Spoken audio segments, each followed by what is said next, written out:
Assalamualaikum warahmatullahi wabarakatuh. Pada kesempatan kali ini kita akan membahas tafsir ayatul ahkam ayat 158 yang berbunyi Innas safa wal marwata min sya'airillah faman hajjal baita aw i'tamara fala junaha alaihi ayyatafa bihima, dan seterusnya dan seterusnya. Di dalam tafsir ayat 158 ini nanti akan membahas tentang ikhtilaf fuqaha tentang hukum sa'i dalam ibadah haji. Kemudian di samping itu juga akan ada ikhtilaf fuqaha tentang asbabun nuzul tentang ayat ini. Oke, sebelumnya kita akan membahas dulu yang pertama. Apa yang dimaksud dengan sofa? Yang dimaksud dengan sofa di sini adalah jam'u sofat. As-sofa jam'u sofah. Dia adalah as-sokhra al-malsa, yaitu adalah batu besar yang halus. Jadi sofa itu adalah batu besar yang halus. Sementara marwah itu adalah al-haso as-soghirah, yaitu kerikil-kerikil kecil. Jadi kalau sofa itu adalah batu besar, sementara kalau marwah itu adalah kerikil kecil. Ini secara bahasa artinya dari sofa dan marwah. Kemudian waqad anallahu ta'ala bis sofa wal marwah huna bil jabalaini al-musallamaini bihadainil ismaini alladzaini huma bi Makkah. Dan Allah Subhanahu wa taala telah menjadikan Sofa dan Marwah ini sebagai dua nama bukit atau dua nama gunung yang terletak di Makkah, yaitu Bukit Sofa dan Bukit Marwah. Itu ya. Kemudian apa makna sya'air? Sya'air itu adalah jam'u sya'irah minal isy'ar wa huwa al-i'lam. Sya'air itu di sini bisa diartikan sebagai landmark. Landmark sebuah tempat atau bangunan yang dimana Allah menjadikan manusia untuk beribadah di dalamnya. Nah, jadi Sofa dan Marwah itu bagian dari landmarknya Gusti Allah gitu.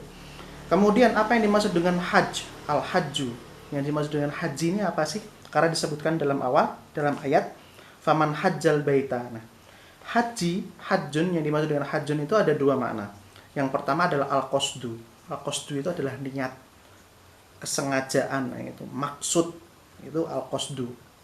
Kemudian dikatakan juga adalah kathratut taraddud, sering bolak-balik. Karena kenapa? Karena bagi orang yang berhaji dia akan sering bolak-balik. Maksudnya apa? Habis ihram itu kan.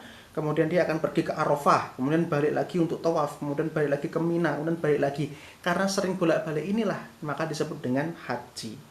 Nah, kemudian al-i'timar apa artinya? Awi tamaro i'timar. I'timar itu artinya adalah ziarah atau umroh, ziarah gitu. Maka umroh diartikan dengan juga ziarah. Oke. Apa arti dari junah di sini? Junah filuh ibarah anil mail. Secara bahasa junah itu adalah miring, condong, mail, condong.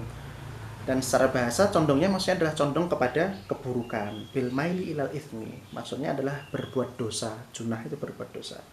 Maka maknanya adalah inna sofa wal marwah ay hadainil jabalaini min ma'alimillah. Sofa dan Marwah, dua bukit ini atau dua gunung ini merupakan landmarknya Gusti Allah yang menjadikannya sebagai tempat ibadah, yang dimana apabila ada seorang muslim tawaf bihima atau bolak-balik di dalamnya, lari-lari kecil sa'yu itu bukan tidak ada dosa di dalamnya. La junaha maksudnya tidak ada dosa, maksudnya boleh dilakukan di situ. Oke, ini ya, ini tentang apa namanya mufradat yang terdapat di dalam ayat ini, yaitu sofa, marwah, sya'air, hajj, imar, junah, dan arti secara umum. Itu arti secara umum. Sekarang terjadi perbedaan pendapat tentang sebab turunnya ayat ini. Nah, ini kan ikhtalafa fi sababi nuzuli hadhil ayah. Yang pertama, Ibnu Jarir mengeluarkan bahwasannya sebab turunnya ayat itu dijelaskan oleh Ibnu Jarir seperti ini. Dulu di Sofa gitu kan, ada berhala namanya Isaf. Kemudian di Marwah ada berhala namanya Nailah. Maaf, berhala ya, bukan bendahara ya. Jadi di Sofa itu ada berhala namanya Isaf, sementara di Marwah itu ada berhala namanya Nailah. Dan orang-orang jahiliyah itu menyembah kedua berhala ini. Maka saat Islam diturunkan ada orang tawaf di situ atau lari-lari kecil sa'i antara Sofa dan Marwah itu dihina oleh orang-orang muslim. Itu gimana kamu kok lari-lari di situ? Itu kan ada ada berhala namanya Isaf sama Nailah. Maka orang-orang nanti mengiranya kamu mengagungkan dua berhala ini. Akhirnya diturunkanlah ayat ini bahwasanya kalau sa'i di Sofa dan Marwah atau tawaf di Sofa dan Marwah itu la junaha, nggak ada dosa, nggak apa-apa. Nah, ini sebab nuzul yang pertama. Kemudian sebab nuzul yang kedua, asbabun nuzul ats-tsani, ikhtilafkan, diriwayatkan dari Ibnu Syihab, dari Arwah qalat li Aisyah radhiyallahu anha dan seterusnya, yang artinya nanti seperti ini. Bahwasanya di Safa dan Marwah itu ada berhala namanya Manah. Jadi orang-orang jahiliyah zaman dahulu itu menyembah dan mengagungkan, menjadikan Manah itu sebagai Tuhan, menyeru kata-kata Manah dari Safa dan Marwah. Jadi di Safa dan Marwah kemudian menyeru nama-nama menyeru nama berhala namanya Manah gitu. Nah, kemudian saat mereka itu masuk Islam, orang-orang Ansor itu masuk Islam, mereka takut bahwasanya kalau saya nanti ke sini ini adalah dosa bagi saya karena ini adalah tempatnya berhala tersebut.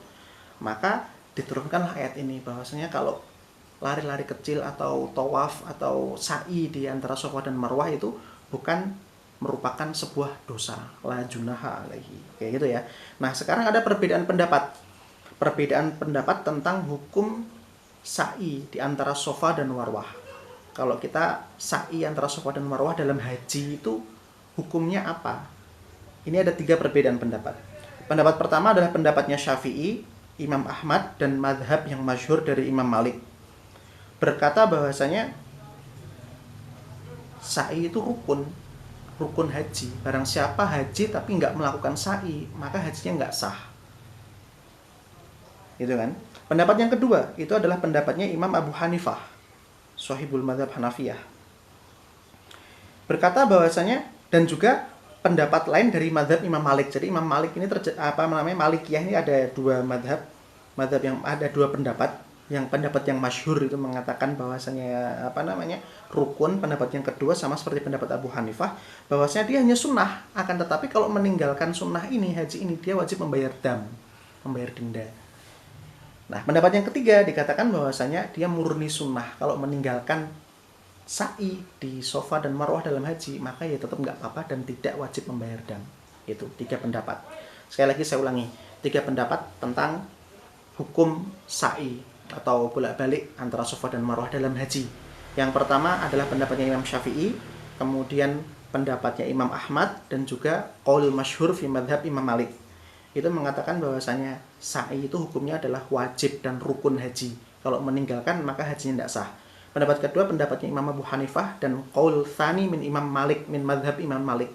Madhab kedua dari Imam Malik berkata bahwasanya ini hanya bagian dari sunnah, akan tetapi kalau meninggalkannya wajib membayar dam. Kemudian yang ketiga adalah sunnah murni, dalam artian kalau ditinggalkan ya tidak apa-apa, tidak wajib membayar dam. Itu 3 perbedaan pendapat. Nah, kemudian di sini adalah dalil-dalil 3 pendapat ini.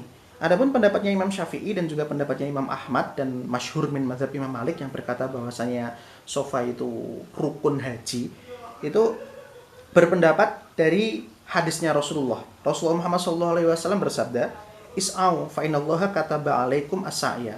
Bersa'yilah atau lari-lari kecil di antara Safa dan Marwah itu kan. Karena Allah mewajibkan bagi kalian sa'i. Nah, ini diriwayatkan oleh Syafi'i. Jadi secara dohirnya hadis ini mengatakan bahwasanya sa'i antara Safa dan Marwah adalah rukun haji. Kalau tidak ditinggalkan, kalau tidak dikerjakan, maka hajinya tidak sah dari hadis ini. Nah, sekarang wahtaja lam yarahu ruknan. Nah, sekarang dalil pendapat kedua sama pendapat ketiga, yaitu yang menjadikan bahwasanya sa'i ini hanya sebagai sunnah dan tidak wajib haji, yaitu mazhabnya Imam Abu Hanifah dan juga sebagian mazhabnya Imam Malik. Dalil yang pertama adalah zahirnya ayat. Zahirnya ayat di sini jelas, la junaha alaihi ayat tawafa bihima, enggak ada dosa. Enggak ada dosa berarti ya boleh dilakukan, boleh enggak, itu arti lain dari kata mubah atau boleh. Maka kalau misalkan meninggalkannya ya enggak dosa, sementara kalau rukun meninggalkannya kan dosa dan enggak sah. Nah, sementara ini kalau kalau haji di situ, kalau baina Safa wal Marwah la junaha alaihi ayyatafa bihima, enggak apa-apa. Intinya hanya menyebutkan bukan kerukunan, bukan sebagai kewajiban, tetapi menyebutkan dengan bahasa tidak apa-apa tawaf di situ gitu, bukan sebagai kewajiban. Zahirnya ayat menyebutkan seperti itu. Yang kedua adalah hadis yang diriwayatkan oleh hadisnya Sya'bi bin Urwah bin Mudarris at-Ta'i. Ini berkata bahwasanya dia itu pernah haji dan kemudian bilang kepada Rasulullah bahwasanya dia haji tetapi tidak mengerjakan sa'i antara Safa dan Marwah, dan Nabi Muhammad mengatakan bahwasanya hajinya tetap sah. Nah, ini dalil kedua. Dalil kedua dari pendapat yang tidak mewajibkan sa'i bagian dari rukun haji, yaitu bahwasanya ada seorang sahabat, dia ikut haji bersama Rasulullah tetapi tidak melakukan sa'i. Oleh Rasulullah SAW tetap dinyatakan hajinya sah. Nah, dari hadis ini terdapat 2 poin penting. Poin pertama adalah bahwasanya Rasulullah mengatakan bahwasanya hajinya tetap sah meskipun hajinya tidak ada sa'i. Pendapat yang kedua mengatakan poin kedua mengatakan bahwasanya jikalau sa'i itu adalah bagian dari rukun haji, pasti Rasulullah akan menjelaskannya, dan di situ Rasulullah tidak menjelaskannya. Maka ini adalah dalil bahwasanya sa'i adalah tidak wajib atau hanya sunnah saja. Ini adalah dalil-dalilnya. Demikian yang bisa saya jelaskan. Terima kasih atas perhatiannya. Wassalamualaikum warahmatullahi wabarakatuh.